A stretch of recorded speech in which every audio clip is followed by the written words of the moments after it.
الحمدللہ رب العالمین والصلاۃ والسلام علی سید المرسلین۔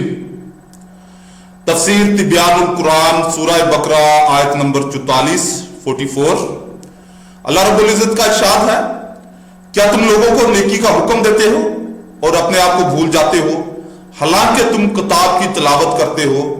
کیا تم عقل سے کام نہیں لیتے؟ بھولنے سے مراد یہاں چھوڑ دینا ہے، کیونکہ کوئی شخص اپنے آپ کو نہیں بھولتا، یعنی تم خود نیکی پر عمل نہیں کرتے اور دوسری کو نیکی کا حکم دیتے ہو۔ یہاں نیکی کے حکم میں کئی اقوال ہیں۔ امام ابن جریر طبری اپنی سند کے ساتھ بیان کرتے ہیں، سعید بن جبیر نے حضرت ابن عباس سے روایت کیا ہے کہ تم لوگوں کو تورات کے عہد اور نبوت کے ساتھ کفر کرنے سے روکتے ہو اور خود تم تورات میں کیے ہوئے عہد سے کفر کرتے ہو، میرے رسولوں کی تصدیق نہیں کرتے، مجھ سے کیے ہوئے عہد کو توڑتے ہو اور میری کتاب میں مذکور احکام کا انکار کرتے ہو۔ ضحاک نے حضرت ابن عباس سے روایت کیا ہے کہ تم لوگوں کو سیدنا حضرت محمد صلی اللہ علیہ وسلم کے دین میں داخل ہونے کا اور نماز پڑھنے کا حکم دیتے ہو اور خود اس پر عمل نہیں کرتے۔ صدی سے روایت ہے کہ تم لوگوں کو اللہ سے ڈرنے اور اس کی اطاعت کا حکم دیتے ہو اور خود اس کی معزت کرتے ہو۔ حافظ سیوطی بیان کرتے ہیں کہ امام ابن شیبہ نے شعبی سے روایت کیا ہے کہ جنت میں کچھ لوگ دوزخیوں کو دیکھ کر کہیں گے، تم کیسے دوزخ میں ہو حالانکہ ہم تمہاری تعلیم پر عمل کر کے جنت میں پہنچ گئے؟ وہ کہیں گے، ہم کہتے تھے اور عمل نہیں کرتے تھے۔ امام احمد بن حنبل نے کتاب الزہد میں حضرت عبداللہ بن مسعود رضی اللہ تعالیٰ عنہ سے روایت کیا ہے کہ جو آدمی نہیں جانتا اس کے لیے ایک عذاب ہے، اور اگر اللہ چاہتا تو اس کو علم دے دیتا، اور اس شخص کے لیے 7 عذاب ہیں جو جانتا ہے اور پھر اس پر عمل نہیں کرتا۔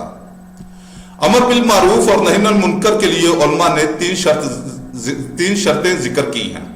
اول مکلف ہونا، ثانیاً ایمان، ثالث یعنی کہ تیسرا عدل یعنی اس کا نیک ہونا۔ بعض علماء نے چوتھی شرط بھی ذکر کی ہے کہ امام کی طرف سے اس کو امر بالمعروف اور نہی عن المنکر کی اجازت ہو، لیکن امام غزالی اور دیگر محققین نے شرط کو مسترد کر دیا ہے۔ باقی رہی تیسری شرط یعنی نیکی کا حکم دینے کے لیے خود نیک ہونے کی شرط، تو اس کے متعلق بھی علماء نے کافی بحث کی ہے۔ بعض علماء نے امر بالمعروف کے لیے عدالت کو شرط قرار دیا ہے اور کہا ہے کہ فاسق کا کسی کو نیکی کا حکم دینا اور برائی سے روکنا جائز نہیں۔ انہوں نے قرآن کریم میں سورہ بقرہ آیت 44 کیا تم لوگوں کو نیکی کا حکم دیتے ہو اور اپنے آپ کو بھول جاتے ہو، سورہ صف آیت نمبر 2 اور 3 آئے ایمان والوں وہ بات کیوں کہتے ہو جو خود نہیں کرتے ہو، اللہ کو سخت ناراض کرنے والی بات یہ ہے کہ تم وہ بات کہو جو خود نہیں کرتے۔ اس سے یہ استدلال کیا ہے۔ عدالت کی شرط پر ان حدیث سے بھی استدلال کیا گیا ہے۔ امام احمد، امام ابو یعلا، امام طبرانی اور امام ابو نعیم نے حضرت انس رضی اللہ تعالیٰ عنہ سے روایت کیا ہے کہ رسول اللہ صلی اللہ علیہ وسلم نے فرمایا، معراج کی شب میں ایک قوم کے پاس سے گزرا جن کے ہونٹوں کو آگ کی کینچیوں سے کاٹا جا رہا تھا۔ میں نے پوچھا، تم لوگ کون ہو؟ انہوں نے کہا، ہم لوگوں کو نیکی کا حکم دیتے تھے اور خود نیکی نہیں کرتے تھے، اور لوگوں کو برائی سے روکتے تھے اور خود برے کام کرتے تھے۔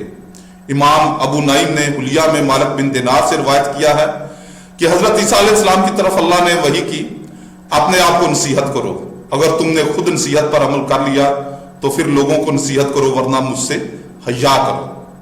عدالت کی شرط پر قیاس سے بھی استدلال کیا گیا ہے، کیونکہ غیر کا ہدایت حاصل کرنا خود ہدایت یافتہ ہونے کی فرح ہے، اور غیر کو مستقیم کرنا خود مستقیم ہونے کی فرح ہے، اور غیر کی اصلاح خود صالح ہونے کی فرح ہے۔ تو جو شخص خود نیک نہ ہو دوسروں کو کب نیک کر سکتا ہے؟